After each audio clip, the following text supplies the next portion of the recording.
Is Congressman Michael Cloud, a Republican from Texas. Congressman, good to have you with us on this very sad day.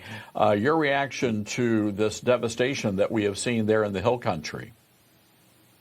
Well, obviously, our thoughts and prayers are with the families that are affected. It's heartbreaking to see so many young people, especially, who were out there doing wonderful things, many of them at a Christian camp, and their lives swept away. It's heartbreaking for so many families here in Texas and indeed around the country who had their children there or who knew people who had children there.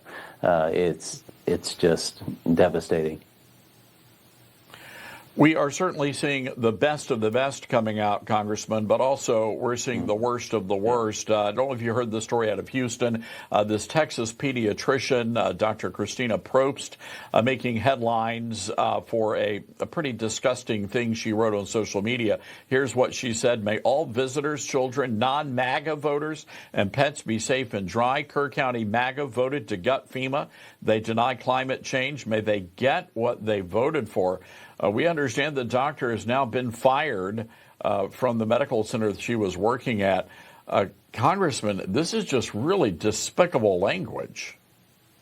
It is, and especially in the light of both the tragedy that's happening with so many families and then the amazing heroics, where you see Americans coming together, not concerned about what someone's political ideology is.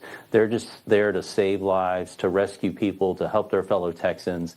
That's really what this country's supposed to be about. And so when you see a despicable story like this, it's just heartbreaking. It's certainly something we're not about as a country in moments like this. Well, certainly not.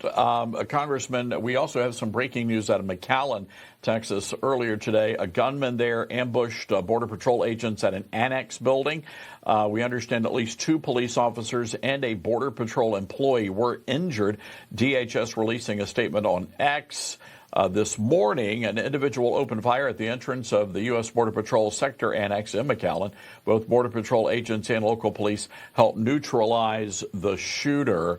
Congressman, this is not the first time that this has happened. A few days ago, another part of Texas, Border Patrol agents were targeted. How concerned are you about the rhetoric coming from the Democrat Party, painting these Border Patrol and ICE agents as Gestapo? Oh, very much so. It's very concerning. And we've seen this year after year after year. We've seen them called Nazis. We've seen them, and it's like, have you ever met a Border Patrol agent? These people are good, hardworking people. During the crisis over the last 2 years, many of them would bring toys from their home to help out the kids while they could in dealing with the Biden crisis.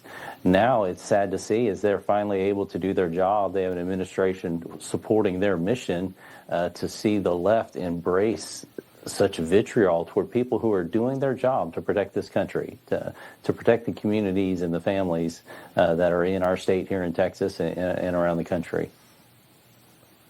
That Axios report earlier this morning saying that they were talking to at least 4 Democrats in the House of Representatives, saying that the language needs to be tougher and that it needs to, again, they're using language like get bloody, fight. I mean, this kind of rhetoric, Congressman, this is unacceptable.